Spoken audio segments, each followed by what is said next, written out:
My mission is simple, to make you money. I'm here to level the playing field for all investors. There's always a bull market somewhere, and I promise to help you find it. Mad Money starts now. Hey, I'm Cramer. Welcome to Mad Money. Welcome to Cramerica. Other people want to make friends? I'm just trying to make you some money. My job is not just to entertain, but to explain. So call me at 1-800-743-CNBC. Tweet me at Jim Cramer. Every now and then, we want to make money in the worst way. And when I say the worst way, I mean the dumbest way. We wind up talking endlessly about the Fed and interest rates or the president's trade policy, whether it's punitive tariffs, reciprocal tariffs. Oh, man, come on. Today we heard the results of the Fed's latest open market committee meeting, and we did the same darn thing. In a non-surprise announcement, Fed kept rates unchanged. They did nothing. And the stock market loved it. Dow gaining 383 points, S&P jumping 1.08%, NASDAQ pulled only 1.4%. Then we spent a sizable chunk of time trying to parse the words of Fed Chief Jay Powell in his post-decision press conference. Powell sounded fairly sanguine, talking about a robust economy with some inflation, still too much to cut rates, but headed in the right direction. It's not quite as strong as we'd like. I guess no news is good news. The papers all covered it much too negatively. They don't know what they're doing. He also discussed the Fed's decision not to sell as many bonds from its gigantic portfolio. Hey, more good news. Fed owns a mountain of bonds. When they sell, it can overwhelm the market. And when you've got too many bonds to sell, you end up with higher long-term interest rates, which is the last thing we need right now. Now, I got the sense that Powell's not on the verge of cutting short-term interest rates at all. Even as he talked about a possible slowdown in consumer spending. That's okay. Even if Wall Street would be thrilled to see another rate cut, we don't care. Put it all together, though, and everything was solid. More important, it was totally predictable. But I'm going to tell you what's negative. The Fed spotlight had the effect of keeping our focus on Washington again and not on making money-making ideas. And it always does that. When you're focused on Jay Powell and his Federal Reserve compadres, you can be a pretty good trader. Robinhood started to offer betting on events. Maybe you should be betting directly on the Fed's next move rather than speculating on federal funds, or the rates, or their impact on stocks. However, when you're only looking at the Fed, it means you're focused on the jockey, not the horse. That's a problem because it's the horse that crosses the finish line. Look behind me. This is the horse. This is what you can invest in long term if you're trying to make big money right here. Yep, you know what you're looking at? You're looking at the house that Nvidia built, the house where Nvidia hosts its annual GTC event. That's the GPU technology conference for short. As I see it, it's the house you need to watch if you care about long-term wealth creation, which as far as I'm concerned is what we should be, because Nvidia is the engine behind some of the greatest wealth creation in history. Right here, right here. Sure, the stock's slow right now, no kidding, but I think it's ready to get its groove back. That's my feeling after speaking to Jensen Huang, the co-founder, president, and CEO of Nvidia. He'll be on the show later. Big interview. I bet he'll get you thinking about all the wonders that his company creates and how they can potentially make you a lot of money, which is the substance of the damn show. Look, I'm not denying the importance of the Federal Reserve. The Fed means it's very important, okay? It means a great deal to the market. It can hurt us if Jay Powell says that inflation is not under control, or that President Trump's tariffs could result in much higher prices, forcing him to raise interest rates, or at least taking the possibility of rate cuts off the table. That'd be bad. Didn't happen today. Clear positive. But there's more to this market than the day-to-day action, which is why I want to focus on the bigger long-term themes for you. Longer-lasting stories like that this one's going to last through the whole interest cycle. It's not going to. You can cut, raise, it doesn't matter. Look at this. This is what it's about. Artificial intelligence is absolutely one of these long-term themes I keep telling you about. Even if it's cooled down as an investment theme over the past couple of months, and I think that's wrong. After hearing from Jensen today, I think you're going to see it's temporary. See, Nvidia facilitates the part of AI that I believe will take over America and the world. They're transforming the economy from one that's run by people into one where people manage machines, because we have a long-standing labor shortage in this country. The robots, they can do dull, dirty, and dangerous jobs that you and I don't want to do.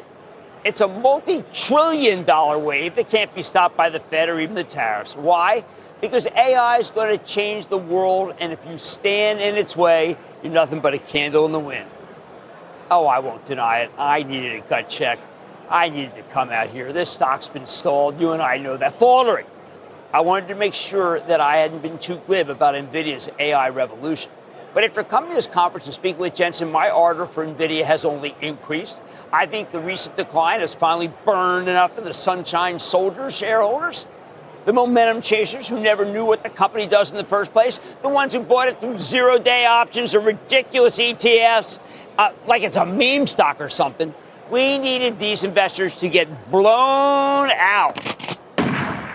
And that's exactly what happened, and now NVIDIA can mount its next rally. At this point, I think I got my wish.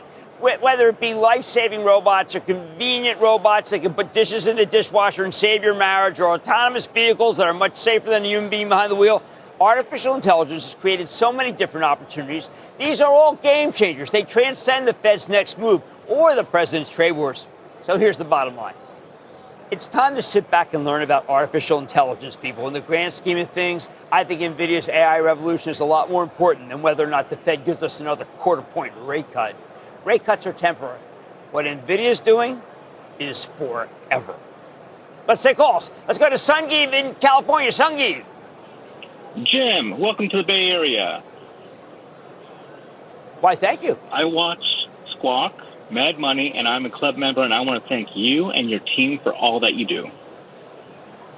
Man, you're the best. How can I help? I learned from you.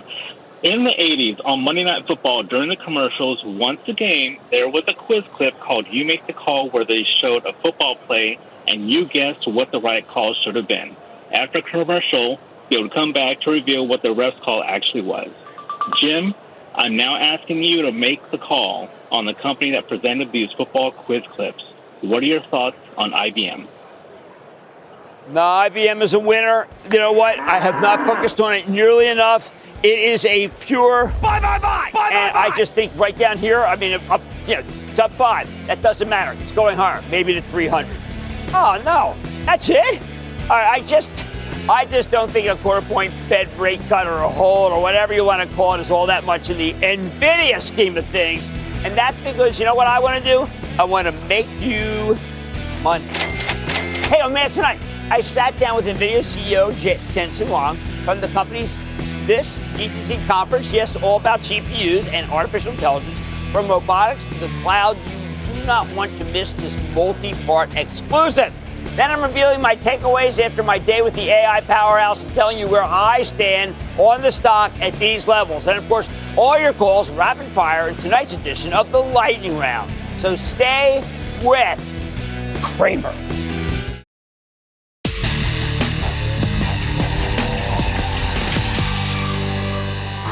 Since we're out here for NVIDIA's GTC, that's the Woodstock of AI, we need to check in with the man himself, Jensen Huang. He's the co-founder, president, and CEO of NVIDIA, and a true renaissance man.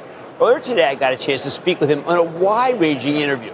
We aired the first part this morning on Squawk on the Street. It's online now, but we had a lot more to cover. So take a look. When I met you, Jensen, you told me, you know what, Jim, you have to have a 20-year vision. I'm thinking about 2 quarters. What, when we're together 20 years from now, willing, what will we be talking about? What will I be asking you? What will you be telling me? Well, let's see. We could be reminiscing about the past. That's probably what we're going to be doing. We're going to say, hey, wow, in the last 20 years, we have built a whole new industry that every industry is built upon. Right. And that industry, called AI factories, building AI infrastructure, produces intelligence that affects literally every single industry in the world, from retail to transportation to healthcare to sciences. And I think we'll be talking about how AI has supercharged every single one of us to be more brilliant, to do things more easily. I think we're going to be reminiscing about how quaint it was back in the old days when these robots were just being made and they were like, stumbling around, and now look at them. Will we be talking about how ridiculous it was that we used to load the dishwasher ourselves? Yeah, well, the idea of dishwashers probably don't even make sense. I think, when you look around, it seems like there's it's a mosaic of things that are going to change our lives. But when we put it all together, the world's going to be a better place. Oh, no question. No question. We'll live longer. Of course, we will do hard labor simply because we enjoy it. Right. I mean, we'll go out and work in the garden because we enjoy it, not because we have to. And of course, we'll have a lot less work-related injuries, and we'll be able to do amazing things, and go mine for minerals a lot easier. And we're gonna do things a lot more smartly and a lot more safely, and quality of life will be better, and hopefully birth rates will go up again, and there'll be all kinds of those wonderful things. It would be strange if we looked at a car by then and still see someone behind a wheel. Yeah, I think it'd be funny to see a robot actually sitting in the driver's seat driving us. Sure, why not? If a car could learn how to drive, of course, a robot will also learn how to drive a car, and so maybe those old cars would become autonomous with a robot driving it. Perfect. And all the new cars will be fully autonomous. And the idea that this could not be true is fanciful. It's just true. It could be truer, much faster than we think. That's right. Yeah, there's no question now that we have digital AI, and digital AI, all the AIs that we know about today, is a giant industry. Right. And it is the industry that will underpin every industry. Now there's a physical AI, an AI where the software is the same as AI, but it comes out and it integrates with a physical object. Self-driving cars, autonomous moving robots in warehouses, of course, general robotics, like what we announced with Groot N1. We trained and developed an AI for a general robotics system, a human or robot, and we open sourced it. And so now everybody can take advantage of it. And that means the hyperscalers can spend tens of billions of dollars. One of the things that upsets me, Jensen, is that people keep saying, oh, woe is me, these companies have to spend that much money. I think they should be spending far more money. They want to spend more money, and they are spending a lot more money. If you compare last year to this year to last year, the amount of capital expense that they're putting into AI infrastructure is much, much higher. The reason for that is because they make more money. The goal of making intelligence, who doesn't want to produce intelligence?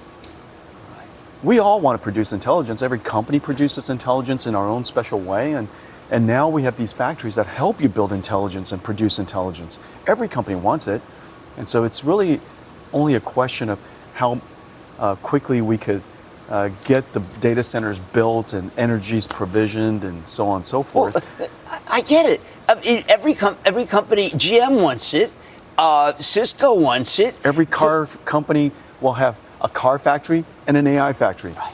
Every bank will have, of course, their human factories of helping customers, as well as AI factories for assessing risk and running their AIs. Every company will have multiple factories. AI factory is one of them. We have to be able to understand it. That's one of the problems, to understand that this could be happening, and to not be scared of it. Please assure us that those who are scared of it may not recognize how much better their lives will be. Well, I think we all believe that having better health care, having better drugs, having better education, we all agree that's a fantastic thing. We would all agree that having fewer people have accidents and lose their lives in traffic accidents would be better. I think we all agree with that. And we all agree that when you go to a hospital, and the hospital is much more automated, and the surgical rooms are safer and does more precision surgical processes and procedures, we all would all agree that would be better. Even doctors would agree that having AIs help them would improve the quality of their jobs. And I want to share something with you, and I know this is TV, so you're not supposed to be personal, but my wife lost a child to a successful heart transplant that then failed. And I spoke with the doctors, the head of pediatric cardiology a few weeks ago, and I said, what would AI do? He laughed and he said, you'll go into a hospital and there'll be something wrong with the heart, and there'll just be a big row of hearts, AI hearts, and you'll grab the right one and fit it, and you'll replace that person's heart with a new heart. And that's how people are going to live in a very regular fashion. We'll laugh that we waited for someone else's heart to come in when AI would have the perfect heart. It would be just another autonomous machine. That heart would just be another autonomous machine. Is the doctor reasonable? That's right. Absolutely. Absolutely. Well, Everything that moves in the future will be autonomous, and we'll have AI in it. Much more with Jensen Huang after this.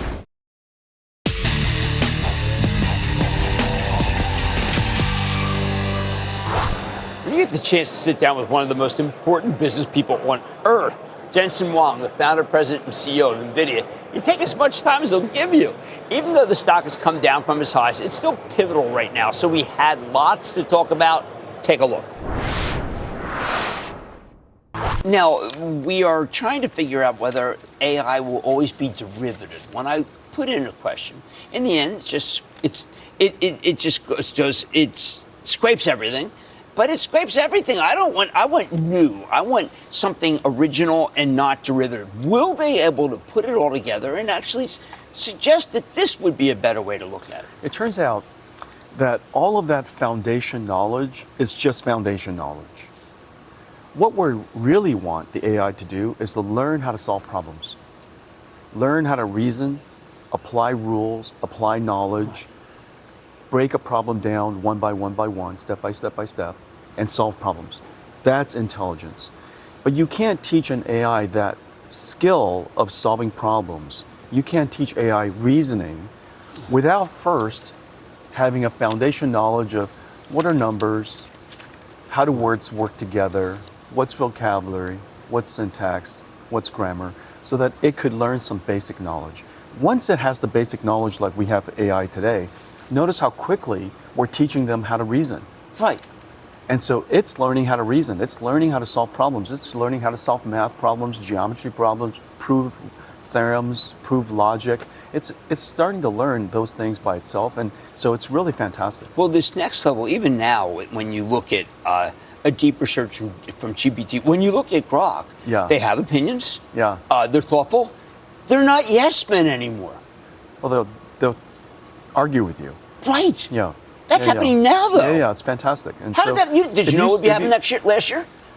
Well, I'm in the industry, so we see progress. And you're in the kitchen. I can tell you that AI is going to progress very quickly over the next several years, and the answers that it provides, it will be surely more accurate, surely much more contextually relevant. And it'll be able to answer and solve problems that are quite useful to us. What can our nation and our government do to further what you're talking about? I think that our country should also invest in AI. We should, of course, be talk about the importance of the technology, apply regulation where it makes sense, but also invest in using AI across the country. In every Well, why don't we have a strategic AI reserve? We have one for something as meretricious as Bitcoin. We should at least build the AI infrastructure so all of our scientists in the United States can use the AI infrastructure. And however it comes about, whether it's a strategic reserve, but the country needs to invest in an AI infrastructure. Now, when we talk about this, we almost immediately talk about the Chinese and almost a Sputnik-like race in 1957. Are we being too small-minded, and we shouldn't be thinking about the amount of business you do with China? Maybe that things are much further along than that mentally? Are we constraining ourselves with these discussions about politics and tariffs? Are these too small? I think it's safe to say that we can't hold any country back or anyone back in advancing and developing intelligence. And surely AI is just digital intelligence. Okay. And so I think everyone is going to develop it. If everyone's going to be developing it, let's make sure that they develop it on American technology, American architecture, and the American standards. And so that's what I would advocate. And then secondarily, I would say, let's make sure that we are creating the conditions and investing in a way that allows our country to be far, far, far ahead. And so everything that we can do to speed up our advancement, everything we could do to speed up education here, startups here, economic development here using artificial intelligence, we absolutely should. No, but when there was this DeepSeek issue, your stock took a $600 billion hit. I tried to reach you. I was told it was quiet period, that we could have easily explained that this is actually good for Nvidia. Yeah. Why not have said that during that period? We were during a quiet period. But you still came out 2 days before. It was 25 days, and then you did it in a video 2 days before. Well, next time you should contact me directly, and I'll come out and explain it. Well, because it's a good thing. Yeah. R1 DeepSeek was a fantastic thing. And the reason for that is because R1 is the first open sourced reasoning model. What makes R1 incredible is that it reasons. That's why the answer is so good. And it breaks the problem down step by step. It asks itself while it's thinking. It comes up with several different options for the answer.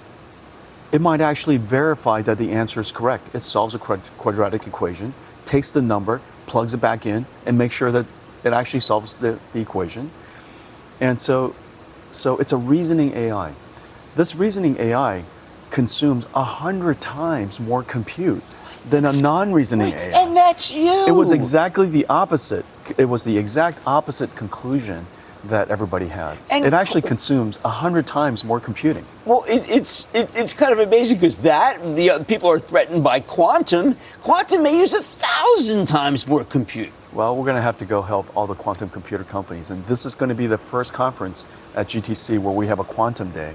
And so all of my friends in the quantum industry are going to come. And we're working together to create classical quantum hybrid computers, because a computer can't just be quantum. And we like quantum to be able to accelerate many algorithms. And so creating a classical quantum computer using this architecture we call CUDA-Q. It's being adopted by the 2 years, 5 years, 10 years. Well, I'm not making any more predictions. No, right, yeah, and I didn't mean to put predictions. Yeah, but I do know that all of our colleagues are working as fast as they can.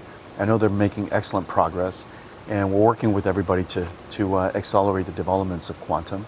But right now, we're $150 billion of AI infrastructure into trillions of dollars we have to go build.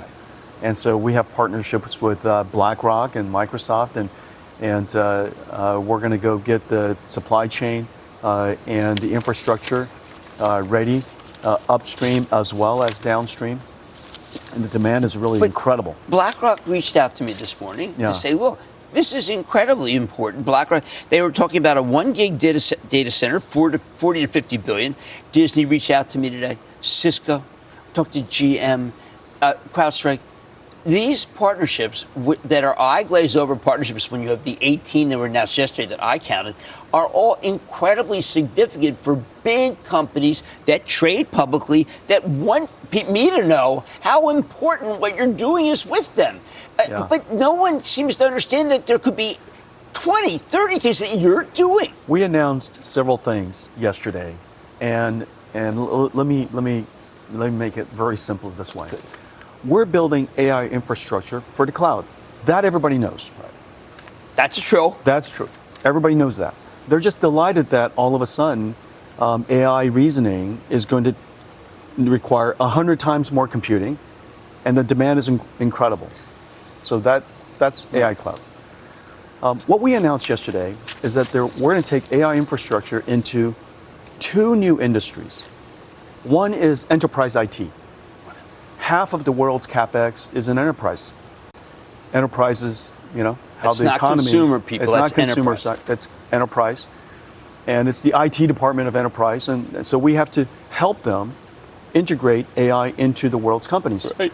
And so our partnership with Dell and HPE and Accenture and ServiceNow and CrowdStrike and all these great companies, DDN and NetApp and Vast and all these great companies that we're working with are going to reinvent the enterprise IT with new AI infrastructure. And then the third growth opportunity for us now is AI for robotics. Before you have robots, you have to do AI for robotics.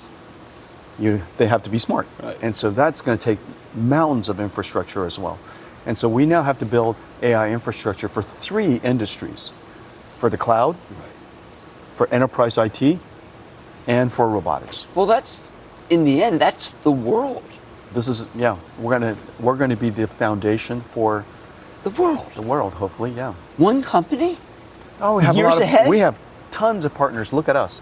You know, just about every company in the world's, just about every company in every industry is here. It's incredible. We have car companies, healthcare companies. Of course, the entire computer industry is here. Well, I mean, let's say I have that robot that's in my house. It's joining me, pouring me a good cup of Joe.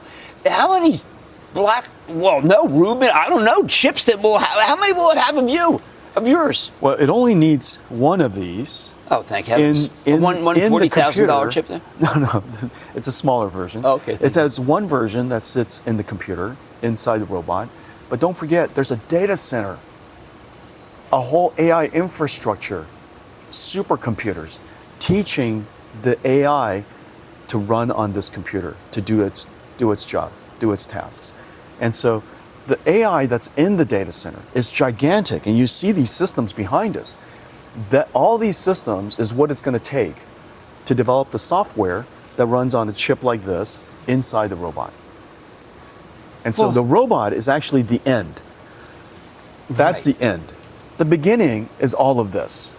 Well, okay, I'm thinking about a world where it feels, just between this year and last year, the future is coming to the present. They are converging right now, right here. And the future super and the fast. present. And super fast. Super fast. And super fast. Look, a year ago we were talking about generative AI, where AI was able to produce text, summarize documents, Right. Dynamite. create images, all that stuff. That was fantastic. Last year was all about generative AI.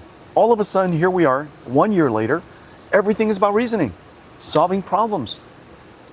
AI is doing math, solving geometry, you know? And so they're reasoning. And this reasoning capability, as it applies to robots, is you give a robot a job, a task, and it's got to reason, okay, what do I pick up first? Right. What do I maneuver it around? What do I do next? Maybe open a drawer. And how do I put this in? Should I stand it up or lay it on the side? It's got to reason about that. Can it make the bed? Well, sure, it's going to reason. You said make the bed, and so it's going to say, okay, make the bed. What does that mean? Break it down, step by step by step. My exclusive with Jensen Huang continues after this.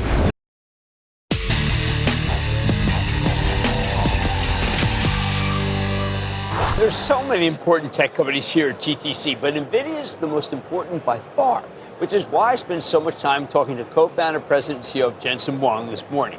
Take a look. All right, so give me the roadmap. I mean, you laid out $1 trillion. Obviously, I think that was an arbitrary number, because if you said $3 trillion, no one would believe you. But 2 years from now, what's going to be? 1 year we did this. What happens 2 years from now? I mean, do we find out we needed 10 times the 10 times? Yeah, we're going to need a lot more computing. And we're fairly sure now that the world's computing capex, it's on its way to $1 trillion annually by the end of the decade. So we're fairly certain of that. We're also very certain that the vast majority of that will be used for AI. And so our opportunity as a percentage of $1 trillion by the end of this decade is quite large. And so we've got a lot of infrastructure to build. Then when I ask you will gross margins get better and the yield get better, am I asking questions that are just Lilliputian and I shouldn't waste my time? Or there are people that I recommended your stock to when it was at 2 and own it, don't trade it, and I want to stick by that. But is that, again, too small? If our company wasn't growing, then obviously gross margins is a real area of focus. But we're growing incredibly fast. And this year, we reinvented the structure of a computer. And I was explaining that at the GTC keynote yesterday. We reinvented how the computer is structured. And when we do that, and all of these companies are involved, and we created all of these parts necessary, 600,000 parts that goes into one of our computers now. It's 3,000 pounds. And I know, 600,000 parts, it's like 20 cars. And so all of those components have to come in to build one computer. And we're building these computers in volume. And so the idea that in our first couple of quarters as we're ramping this up, we have to, improve our yields and improve our cost, and everybody is coming together and getting good at building this thing. I think that's a minor idea. Are we going to get incredibly good at building these things in the next several quarters? Of course. But you have, and when we do that, our margins go up. Right, and I imagine the first quarter you weren't able to build as much as you'd like. Not even close. Not even close. Yeah, Look at not that. even close. And then I think, well, there's so many smart people out there. We have a new fellow who's running Intel, whom you praised in a video when you got the Robert Noyce Award, and you were very complimentary. Yeah. We have Lisa Su at AMD, who's terrific. We have competitors that I don't know right now who may be working on something that could leapfrog you. But then I listen to you, and I think, was it winner take all, losers take none? This is the largest business opportunity in history. I think that we know now. In history. Bigger than airplanes. This is the bigger largest. Bigger than trains, bigger than canals, bigger than the loom. None of those are anywhere close. Larger than the production of energy. Well, then there's no reason why, given that, why can't your company be a $10 trillion company? There's no reason. These are abstractions. It's an abstraction, the price of your stock. And it's just, you have to understand, it's not a business. It's really about the size of the opportunity. Right. And we are now talking about the single largest opportunity that the world knows. Constructive way to do it, so people can let themselves Which is the understand. reason why every single company is here. And we have such incredible partnerships with the world's largest companies. And so one, it is an extraordinarily large opportunity. Two, it is incredibly hard. Right. It is just incredibly hard. The scale at which we do things and the amount of R&D that has taken to get here is incredible. So it's, and then I laid out a roadmap for the world. Yeah. Which no one That's does. 3 years long. No one does. If I were a competitor, I'd say he just gave me the key to the kingdom. Exactly. I laid out a roadmap for the world for 3 years. And the reason for that is because there are several $100 billion of investment that's being laid down right in front of us right now as we speak. They need to know exactly what they're building into. So I gave the world a roadmap of building AI infrastructures for the next half decade. Now, that roadmap is also a super high bar. Right. We're talking about so much new technology. The bar is very, very high. And you. Yeah. I saw people they wanted you to sign anything, and they wanted just a minute with you. And you gave everybody that I saw the time that they wanted. It was almost as if you said, listen, I've got more time than you. Jim, I do have plenty of time. You're still getting up at 4 and doing all the things that matter for work, and then going out? Yeah, sure. Still finding the right engineers? Jim, we get our work done first thing in the morning, then we're covered for the rest of the day. We got plenty of time. I got plenty of time. I don't wear a watch. And I just want to hang out here with you all day. And do you want to hang out with the president and try to just... Oh, sure. He was terrific. He was. Frankly, he was terrific. He was straightforward, direct, remembered our conversation, really engaging. I thought super charismatic. I really enjoyed the meeting. You enjoyed it? I did, Was it one-on-one, or were there the usual many people in the room? Or? We had 30 people watching us talk. Yeah. Well, okay. But I enjoyed it. It was super good. And are you still able to wash dishes at your restaurant with one table? Are you able to have fun like that? Is the Denny's Jensen around? Denny's was here yesterday. Denny's here, I'm sure they're here still, and they brought a special truck here, and they named a new dish after Nvidia, the Nvidia Bites, and it's a sausage wrapped around wrapped around a pancake wrapped around that. I want the Grand Slam. I don't want that. Oh no, this is fantastic. It's finger food. Who doesn't love finger food? That's true. Yeah, you could dip it in mustard if you like. You could dip it in. Matter. The night market still matters. I helped them flip pancakes yesterday. I served pancakes yesterday. It was fantastic. So Jensen Huang, that was a busboy, moved up in the hierarchy, is still the Jensen Jim, you and I are the same way. Once a busboy, always a busboy. Always. Yeah. Always. Once a waiter, always a waiter. You know what? I'm going to leave it right there. Jensen Huang is the CEO of Nvidia and kind of the CEO of everything. Thank you, Jim. Thank you, Jensen. It's great to be with you. Mad Money's back.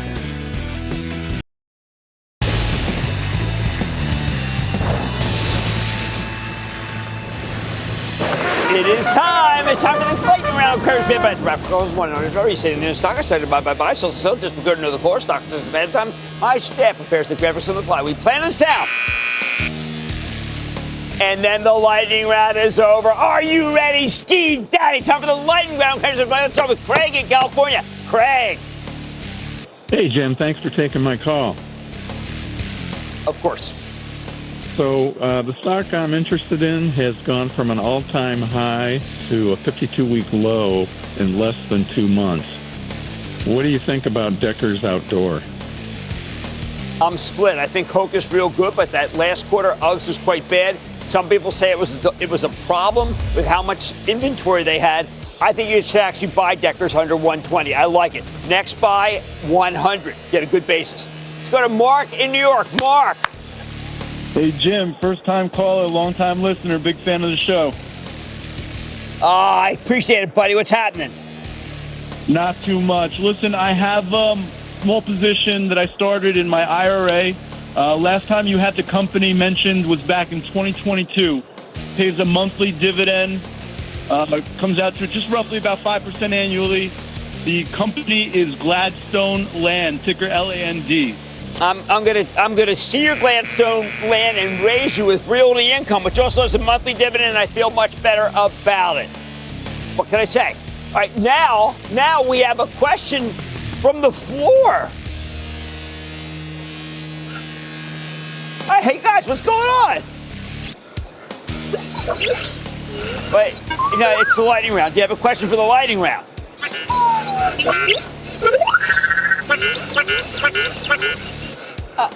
Oh, Disney? I love Disney. Over 100. I'm still buy Disney. Well, that's all the time we have. All right, I got an idea. One more minute. You guys, you're kind of like movie stars. You're going to be in the Mandalorian movie, correct? There you go. So you're the droids I've been looking for. Okay, ladies and gentlemen, that is the conclusion of the lightning round. Take it away, boys.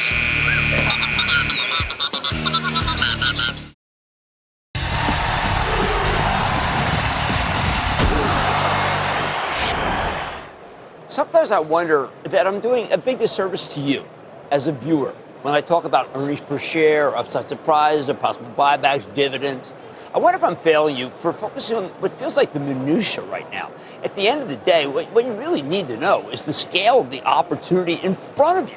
Sometimes the opportunity is so great that everything else feels like minor details. And nowhere is the gulf between what I know and what I'm saying greater than right here at NVIDIA's GTC, where I'm focused on individual plays instead of the whole game where everybody wins. For instance, this conference is about the future. What our world might look like if companies take advantage of NVIDIA's powerful technology. Notice, I said if other companies embrace it. Not you, not the consumer. And that's hard to bring to light. We've gotten used to consumer-oriented tech conferences for years. Like whenever Apple launches a new phone, does it dazzle? Is it explosive? Is it done? And of course, will we buy it? You know that if Apple impresses enough people, that stock's going to go higher. We might do the same with Gemini from Google, Reels from Meta, Copilot from Microsoft. Those are all consumer-oriented. Everybody understands the consumer because we're consumers. Tech conferences have been like that ever since the first iPhone was rolled out in 2007. And that's when you, the consumer, became the preeminent person when it came to tech. You moved the needle with your choices. But before the iPhone, it was always the enterprise that mattered most because the enterprise is bigger than the consumer. It buys more hardware and software and it does it at once. It's predictable. It's not hostage to advertising to a fickle consumer. Nvidia is for the enterprise, which is what makes it so hard to explain. All these booths you see around me, these are the enterprises that Nvidia partners with. They want to take Nvidia's chips and do something with them that will be worth buying for the enterprise. When I go to the HP Enterprise booth with Jensen Huang, he's looking at what they do with the chips. As a consumer, you may only have interaction with Nvidia's high-quality products when the Dell PCs with high-end Nvidia hardware ship later this year. Hey, maybe you got one of their regular GPUs in your computer, but that's a much less exciting line of business. Now, this is good news and it's bad news. It's bad news because consumers own stocks, and many of them simply don't understand what the enterprise means.